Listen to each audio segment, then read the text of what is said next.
the Texans hired Lovie Smith, and their finalists were Brian Flores, Josh McCown, and Lovie Smith. I'll just go first because I feel strongly about this. I thought the Texans hiring Lovie Smith was a sham.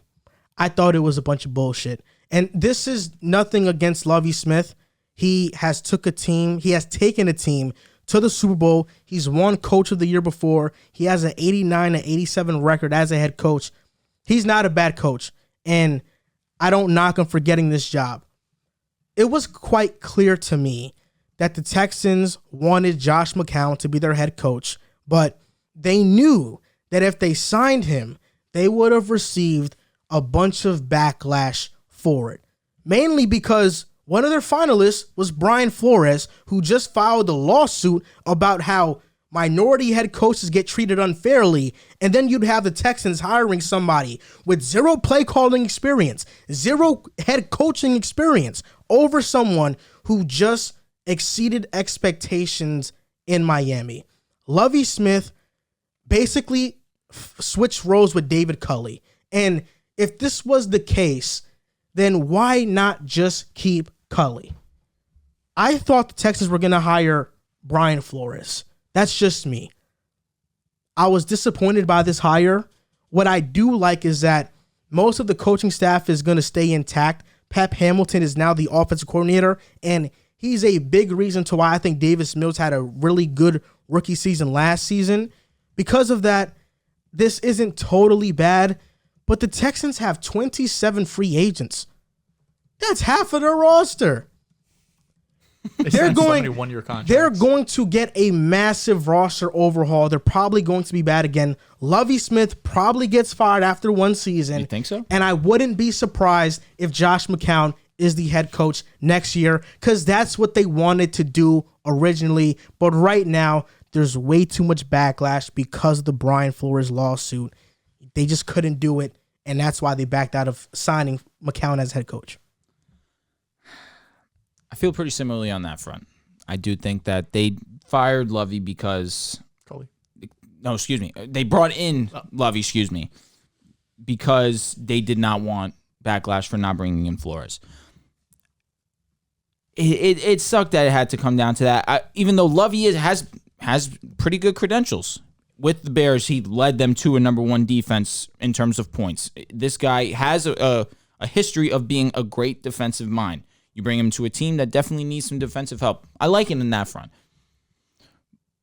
But there's nothing inside of me that really believes they did this because they wanted to bring Lovie in. They to me at least, I feel they did want McCown to come in. But because they didn't want the backlash, they brought in Lovie Smith. I thought Brian Flores would have been firm. Brian Flores is, in my opinion, the best coaching option available right now in the market. With the lawsuit going on, we spoke about it last time we spoke about Brian Flores. He might never coach in the NFL ever again because he is taking such a huge stand against the NFL and trying to bring social justice to top jobs in the NFL, whether it be head coaches, offensive, defensive coordinators, GMs, owners one day. It's unfortunate that it's come to this, although I am happy for Lovie Smith. I am happy to see another minority coach get a job opportunity. Lovie Smith, who has already been a head coach in the NFL, it's great to see him back into a spot on a team. I just wish it was in good spirits. Before you go, Joel, what you just said there about how you're happy for Lovie Smith, I just can't vibe with that because I feel like they're using him. That I feel like they're using him. Like you're happy for the man as himself. 100%. You're right. I'll just be unfiltered right now, because this is just the God honest truth. The Texans are a coward franchise. This point blank period. Lovie Smith was not on their radar. At least I don't believe so. He was the defensive coordinator last year, though. They wanted to hire Josh McCown. I'm going to stand by that. And Lovie Smith, because he has a resume as a head coach already, hiring him, they were able to justify it over hiring Flores, because you can't say nothing to knock it. What are you going to say?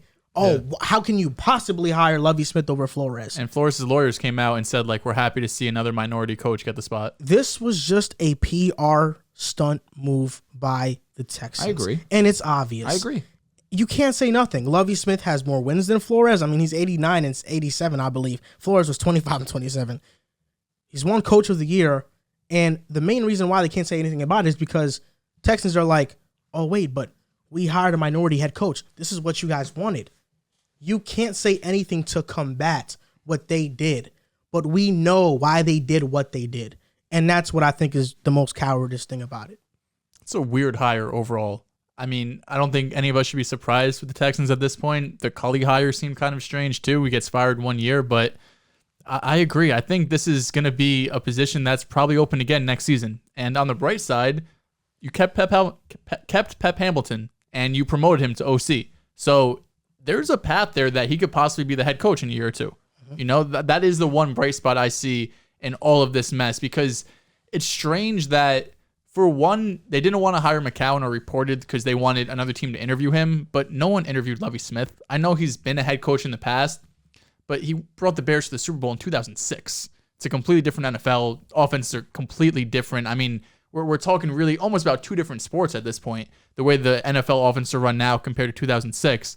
So I understand he was a great head coach at one point, but it's not like any other teams were looking at Lovie Smith like, oh, we could snag him. He could be our head coach, even be a coordinator. Like, he wasn't in any other looks. The Texans were 10th in takeaways last year. So if you want to look at any bright spot, I mean, they have that going for them. Overall, their defense really wasn't that. It was mid. Yeah, it wasn't that good overall. 31 in yards, 27 in points, 10th in takeaways, which is, I guess, and decent. It's also weird that an internal candidate becomes the forefront, the favorite 3 weeks into the process. They were looking for a coach for almost a month. Lovie Smith's name wasn't brought up until like a week ago. This came out of nowhere, right? It's someone who's internal, and even their GM said was kind of non-committal about bringing Lovie Smith back if they were hiring a new head coach. He didn't say one way or another if he would be back, and all of a sudden he's the head coach of your team. So the way Nick Caserio and the Texans have just been running this organization the last 2 years is really weird, and it's hard to find a team that's in a worse spot than the Texans overall right now. I mean, first of all, none of us really like the hire. Lovie Smith seems like a very just whatever type guy who's probably going to get fired in a year, 2 max. They have the most dead money in the NFL. That's not even counting if they trade Deshaun Watson, which would be another $40 million against the cap. So even though they have 27 free agents have to overhaul this roster, first of all, no elite free agents going to be coming into the Texans. And two, they have all of this dead money. It's going to be hard to work around all of it too. You look at the young talent that they have, it's few and far between. There's not many guys that you could point out in this roster and be like, we could build around him on offense. We could build around him on defense. Davis Mills had a really good season, surprising season. So, you know, maybe he could be a possible franchise guy, but I'm not there yet. The whole roster really needs help. I mean, there's not one area of this team where I look like, you know, they're set in stone. Forget about it. You know, you could look up and down the roster, free agency and the draft. They could really go in any path. So I'm sorry, Texans fans, but the situation's a mess. I do think, you know, hopefully Pep Hamilton's your head coach in a year or two, and then by then, you know, if Davis Mills is your guy, and you could probably hit reset again, but this 2022 season just kind of seems like a wash. What's going to bring the Texans franchise back is ultimately going to be what they can potentially get for Deshaun Watson. That's it. And with his current allegations and his current legal situation, we don't know when that's going to happen. And we don't know any team that's going to be willing to trade a treasure chest of assets as long as this thing is floating. But the Texans, to me, just feel like a team that is waiting to get off of this Deshaun Watson saga because he's made it clear he's not playing for them again. And well, let's see what they get back in return because it's definitely going to be like 3+ first-round picks. Can I ask a question? Maybe I just didn't read something. I thought Pep Hamilton was supposed to be the offensive coordinator of the Giants, but now I'm also he was a favorite, but Mike Kafka got it. And so now the the Jaguars now are interested in bringing in Pep Hamilton. I thought he got promoted to OC of the Texans. That's what I saw. No, he did. Was that recent? Because this article is from a day ago. Doug Peterson already has a OC in Jacksonville. Interesting. Okay. Yeah. All right. It's Mike McCoy. No, Mike McCoy is the quarterback's coach. My fault. For the Jaguars, but Pep Hamilton's staying in Houston. Okay. All right. Cool. Yeah, SB Nation said 12 hours ago that he got promoted. Okay, because I was about to say a day ago it says that the Jaguars were looking to bring in Pep. Yeah, they have basically the same like staff. I mean, Lovie was obviously there before, so it's really it's not outside shocking. of Cully. Like they just swapped. Cully just swapped. And it's Lovie. another old head coach. Like Lovie's 63 years old. I think Culley was the oldest head coach. Their best hire would have been D'Amico Ryans, in my opinion. He's a Pro Bowler with the Texans, a loved by the fan base, and what he did with the 49ers defense this season was amazing. Yeah, you need that's why I love what Miami did, because they really shot for the moon. Like, we're gonna go, and if this guy hits, he's gonna be one of the best coaches in the league. Lovie Smith is. You know what's actually funny? I mean, what's actually interesting is that from the Kyle Shanahan tree, Mike McDaniels got hired, minority head coach. Robert Saleh. D'Amico Ryans is next. He's getting a head coaching job pretty soon, I believe. Gerard Mayo, you think, or no? Gerard Mayo's from New England. Mm-hmm. He's our linebackers coach. That's what I'm saying. Do you think he's going to get a head coaching job soon? He's getting interviews. That's what I'm wondering. I don't really think so. I think D'Amico Ryans is next in line for something like that. I don't think Eric Bieniemy's ever going to get a job at this point, man. It's breaking my heart. See the successor to Andy Reid? Interesting. Maybe. I mean, it seems like Reid could coach for however long he wants. No He's doubt. old though. I know, but so is Belichick. So is Pete Carroll. Yeah. Pete Carroll, I think, is pretty. He's on his way out because he's been haven't had a great season. How old is Andy Reid? He has to be in his 60s. 60s. Yeah. I mean, he's still eating cheeseburgers, man. I know, but he's still one of the best offensive minds crazy, in the game. bro. Yeah, it is. So he could really coach. It's basically going to be up to him. The Chiefs aren't going to fire him, obviously. It's going to be whenever he decides to quit or retire. All right, you got Pete Carroll at 70. You have Bill Belichick 69, Arians 69, Zimmer gone, Andy Reid 63. So he's the 1, 2, 3. Whenever we talk about these head coaches, we never talk about health. With I'd them, be really worried about Andy Reid's health at this point. He's a big guy. because he's almost morbidly obese. Yes. And he openly jokes about just stuffing cheeseburgers in his face. Yeah. Not my head coach. I wish he was my head coach. Love Saleh. I wish too. I was going going to to say, ugh. You want to take Reed over Hackett right now? No. Come on, thanks. bro. Stop playing. No, I don't want him. You can change reputation fast in the NFL, though. Leave him over in Kansas Andy City. Reid was That's what Andy Reid did in he was Kansas Couldn't win the City. big game. Yeah, couldn't win the big game. And he did it until Mahomes got there. Yeah, Mahomes saved his career. His legacy, I guess. Because he won a bowl. But I mean, he had great years with McNabb, with Vic, with Alex Smith. I don't care. They didn't win though. I know, but still, always had great offenses. Whatever. He's overrated. You're talking to me. What's your problem with Reid? Coach is Kansas City. It's the only problem you need to have.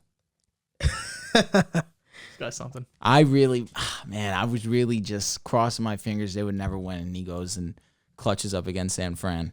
Now there's nothing I could say. Oh, you said you don't think Mahomes was ever going to win? No. Oh, Reid? Andy Reid. Why do you care that? Because he was the head coach of the Chiefs, and I always thought he was overrated. And he goes and he wins the Super Bowl.